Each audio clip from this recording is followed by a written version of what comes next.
Dubs. I'm one tape. Thanks for joining us on another episode of Smack That Recap, or whatever you want to call it. Facebook, Instagram, Brain Fart, NA Podcast, NA.podcast 919, Twitter, NA_podcast 919. While you're here, like, share, and subscribe, and ignore me being an idiot. So Money in the Bank was Sunday, so we'll give you a brief recap of that. Later discussion. Look for the episode on Sunday where we do our other episode. We'll talk more in detail of it. Yes. We're kind of on time restraints and don't want So Money in the Bank, Sunday, June 18th, which was also Father's Day. Shout out to all those dads out there. The good ones. It was in St. Louis, Missouri. So, kickoff show, we had the Hype Bros defeating the Colognes. Yes, you heard that right. Zack Ryder's back. Women's Money in the Bank match, Carmella winning via James Ellsworth. The Tag Team Championships, the New Day defeated the Usos via countout, so the Usos retain the title. or defeated loosely. SmackDown Live Women's Championship, Naomi defeated Lana by submission with a little distraction from Carmella coming out ringside with her new briefcase. Right. There was an episode of The Fashion Police, which was Fashion Vice, and it was hilarious. Sure was. Mike and Maria Kanellis debuted. Stupid. That was what I wrote in my notes. Still don't know what the hell they're... I mean, whatever. We'll talk more. We'll talk more about it.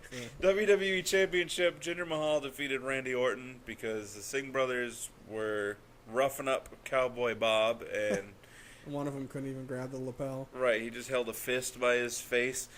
Randy took exception to that. Fashion Police defeat the Ascension.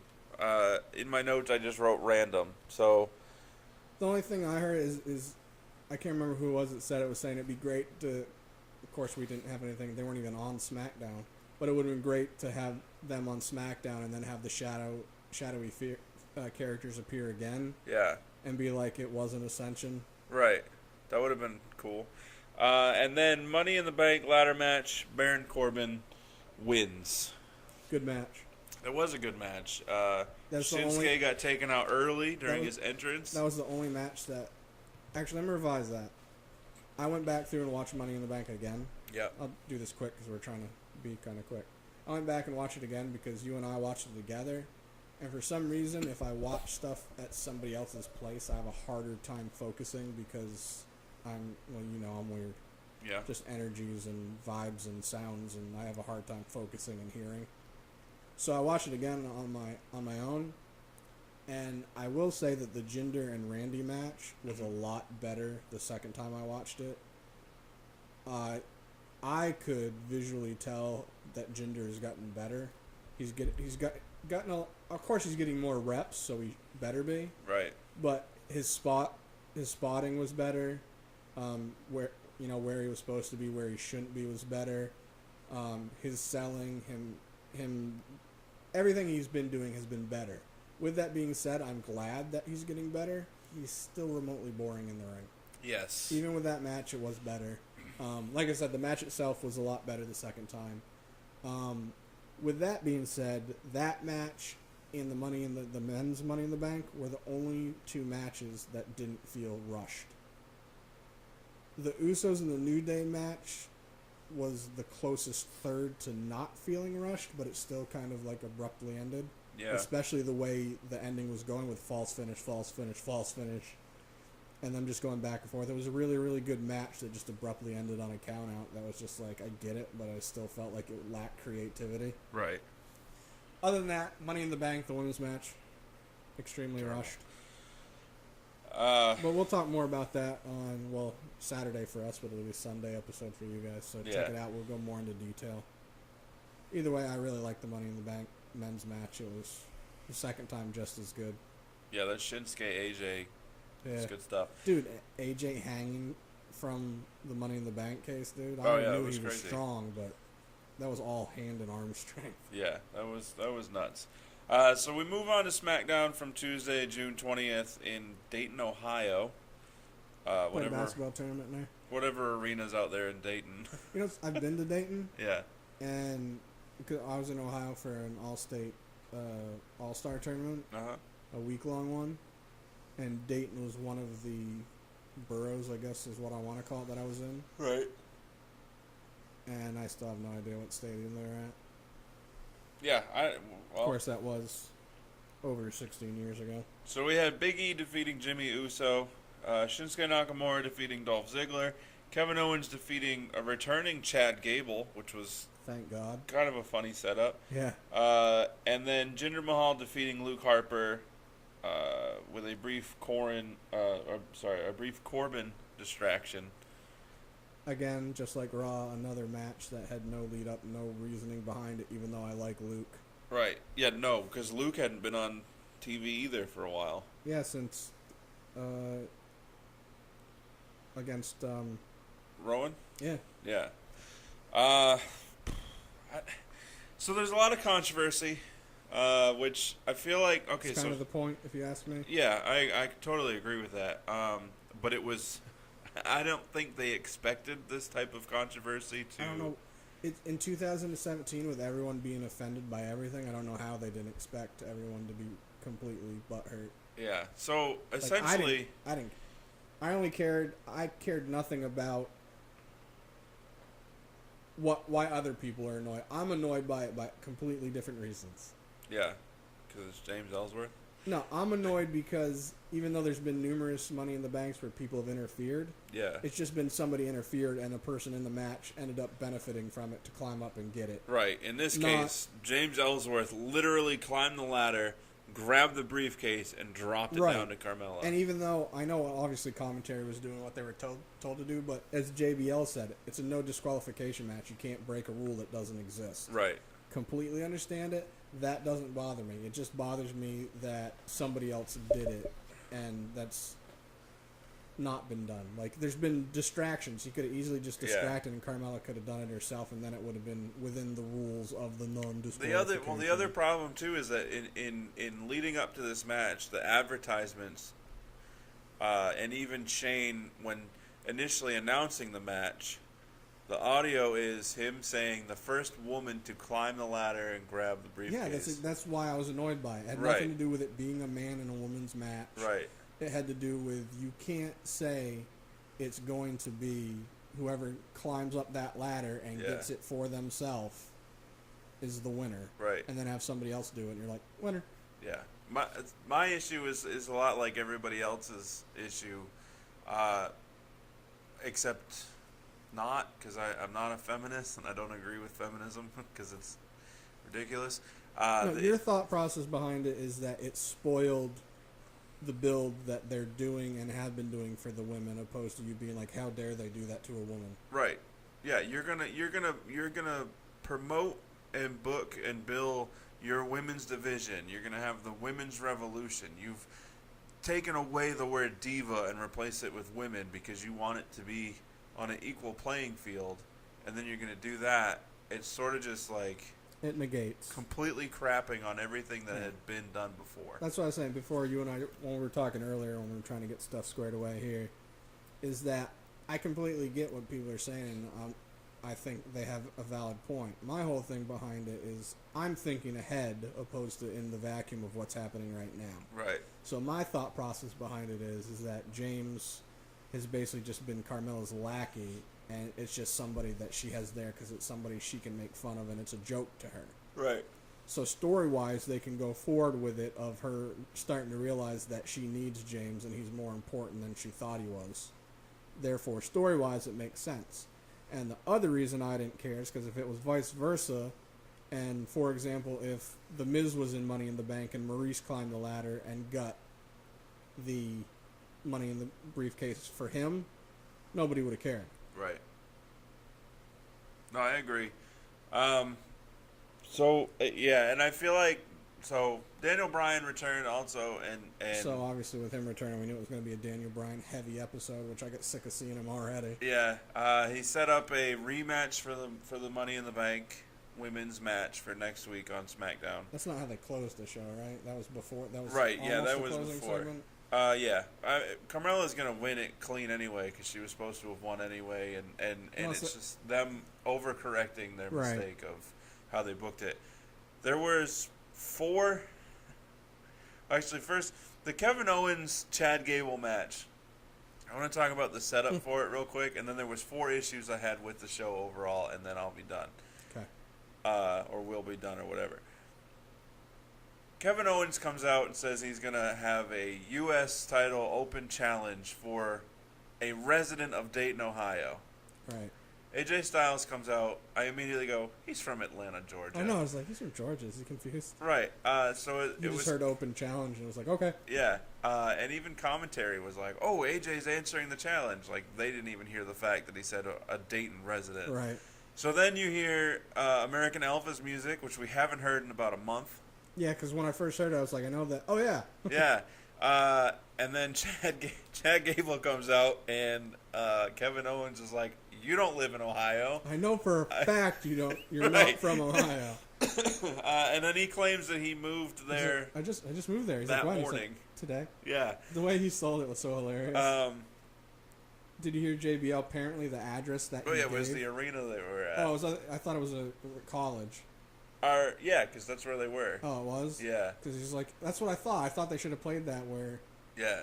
Because AJ's like, oh, yeah, I've heard of that place. Yeah, though that was definitely funny. And it was a decent match, but Oh, obviously... I like Gable. Yeah, obviously Kevin Owens won. Dude, I want to... Just a quick... Him and Dolph, Yeah. good on them. Because if I was them, I would have been like, I'm not doing this show on Tuesday. You can suck it. I'm taking a break. Oh, yeah, Kevin and Dolph? Yeah, Yeah. because Dolph took that power bomb off the top of the ladder. Oh, yeah, from Sami. Plus, he split his head open on the same ladder just before that Yeah, happened. and then Kevin Owens took a AJ Styles attitude adjustment to Yeah. the ladder. Onto the ladder. Plus, Sami threw him onto the ladder from the top rope. Yeah. Oh, yeah. Because Yeah. he wrecked that Supposedly, one they ladder. thought he was actually hurt after the pay-per-view, but he said he was fine. That's Like, right, I him saw limping those. out, I think, was real. Yeah. Because they were saying that they thought he was actually hurt. He's like, I don't care. He's like, I'm going to be on the show Tuesday. Right. Yeah, I saw those reports. So good on them.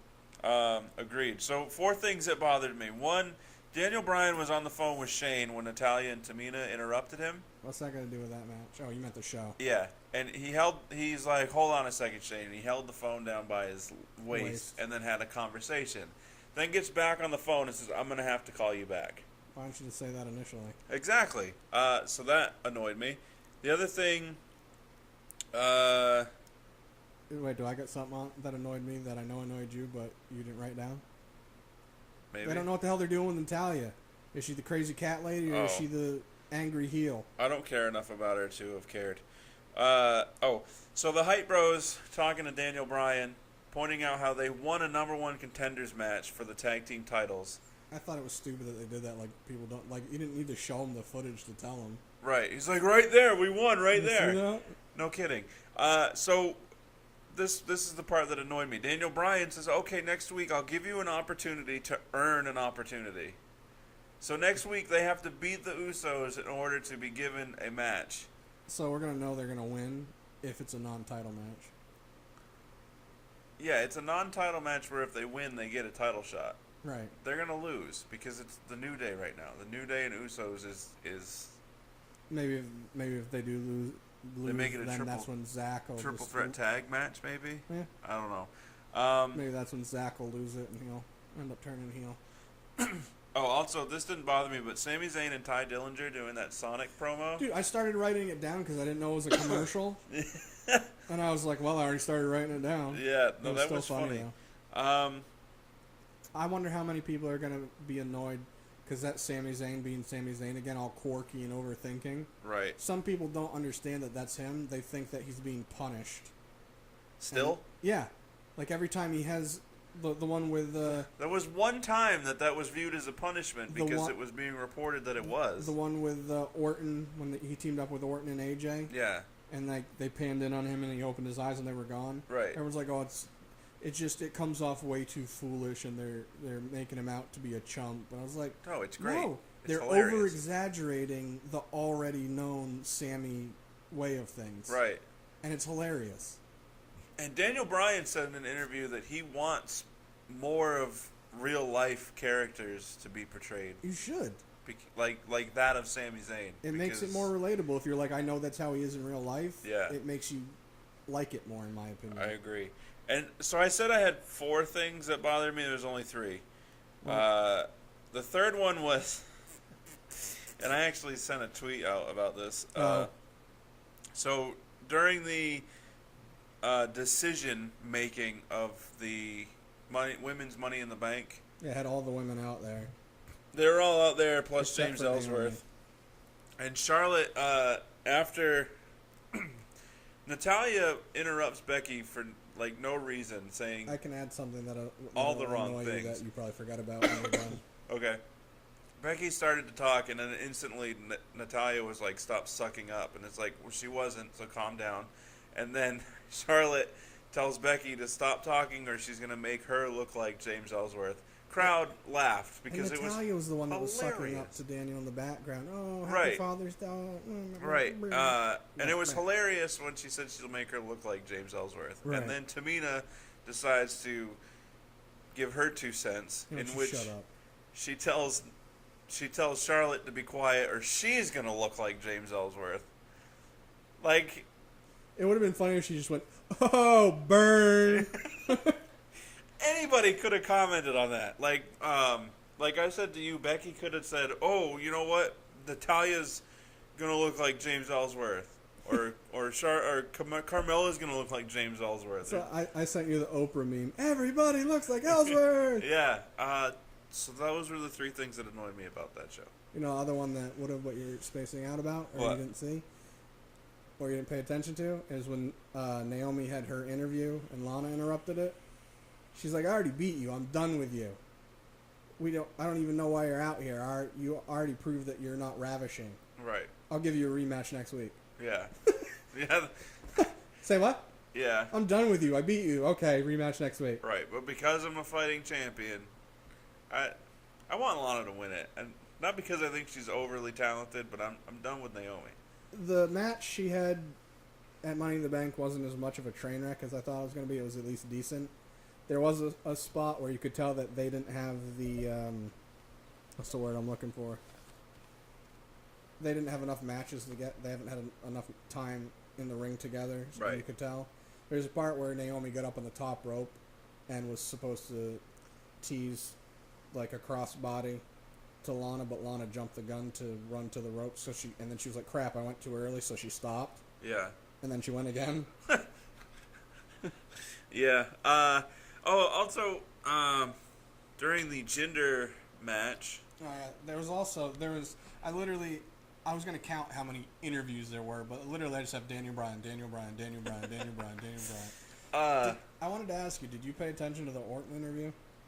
I wrote down Orton interviewed by Tom. Mike? Tom. Tom Mike. Yeah. I got the gist of it of him saying, you put your hands on my family now, I'm going to hurt your family. Yeah.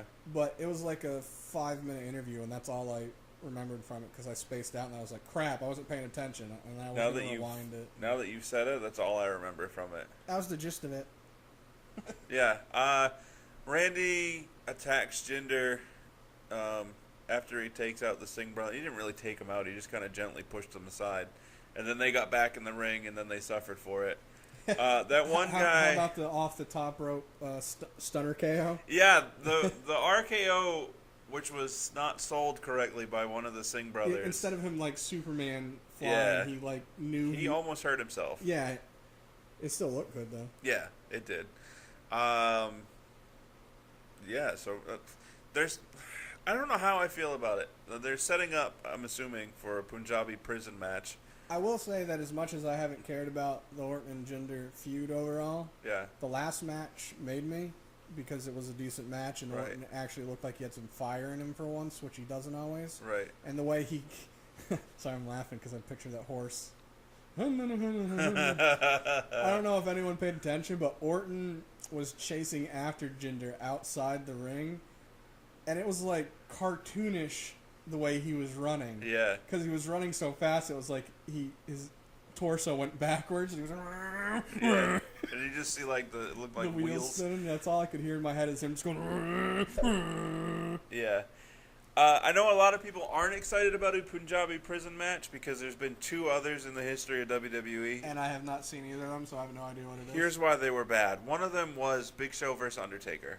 So neither of them are Punjabi. The second one was the Great Khali versus Doesn't matter. Big Show or Undertaker. Big Show. Only in WWE because he was big and... and they're so large that escaping from the design of the Punjabi prison was cumbersome. So I think having a little bit more athletic people involved in the match might make it better. Might make it better. Might. I'm not saying it will. Right. But yeah, that's all I got for that. So. Yeah, I don't know if there's anything else I wanted to bring up real quick. Let me look. Oh yeah, they set up. Dude, this was the other thing that I didn't really get. Nah, I was thinking of another one. So Sammy and Daniel were talking, and Daniel's like, "Oh, by the way, you're gonna have a match with Baron next week." Yeah. Just out of nowhere, basically, he RKO'd him. Yeah, pretty much. And he's that's like, that's what I want to say when people give information that you do, the RKO information out of nowhere. Sammy was like, "Well, I have his number. I've pinned him 3 times in the past month, so he's not gonna win again." Speaking of, you know the saying, like if somebody does something, like, "Oh, I take my hat off to them." Yeah. So somebody does something that's not, I'm gonna say I'm gonna start putting my hat on to them. I'm totally putting my hat on for them. That's right. Okay. I thought there was something else I wanted to. Oh, I know how to tell the difference between Jimmy and Jay now. Okay. Not only is Jimmy the bigger one, Jay has the cross in his tattoo on his right arm. Okay. And he's the one that wears the full bottom grill. Okay. Jay is. Did I say Jay? Jay full grill, Jimmy not full grill. Jimmy's bigger. And Jay has the cross tattoo on his right arm. Okay. Opposed to just the tribal. Yeah, Jimmy's like an inch taller and like 20 pounds larger. Maybe. I was going to say it was like 5 or 10 pounds because of a little pudge. Speaking of that, dude, there's no way you're going to convince me that at 6'5". Alright, so Jinder, Randy Orton, Right. Luke Harper are all listed as 6'5". Really? Yes. Harper's 6'5"? Yes. He He was doesn't. like His 6'7". build doesn't look like it, but because he almost looked a tad shorter than Jinder. Huh, okay. So Luke Harper is billed at 275 pounds. Okay. Randy Orton is billed at 251 pounds. And did I say Orton? Yeah. And then Jinder is billed at 222 pounds. No. I mean, the only... Not if muscle weighs more than fat. Exactly. And Jinder's legs are a little bit thinner. I mean, they're still toned. Right. But they're thinner than the other two guys. But all the bulk that he's put on, there's no way you're going to convince him that he weighs 3 pounds less than I do. Yeah. And I'm 6 feet tall. Right. He's 4 inches taller, 5 inches taller than me, and weighs 3 pounds less, and he's... There's no way at 6 feet tall I weigh as much as Luke Harper. I don't believe it. Well, you're... That makes sense to me, because you're... I know you don't get it, but What are you trying to say? You're solid. What are you trying to say? You're built big. It's not like me, who I weigh the weight I am. It's all gut. Like, I'm just fat gut and face. Like, you have large arms and large legs. You're built large. Yeah. So you weighing that much makes sense. True. Opposed to, there's no way in hell Jinder at 6'5", 5 inches taller than me, weighs less than I do. Yeah, no, I refuse to believe that. I refuse. Because I'm about 225. I refuse. But. Alright, that's our story. Alright, we're sticking to it. On that note... That was a brief recap. You want to hear more? Yeah, we'll talk more about it this weekend on our We also might not, because episode. I might not care by then. It might just be Chubbs doing all the... I might be right there with you. So, Facebook and Instagram, NA.podcast919, Twitter, NA_podcast919. Like, share, subscribe, comment, all that other stuff. And we will see you there, or we will see you on another time. Yeah. Deuces. Double deuces.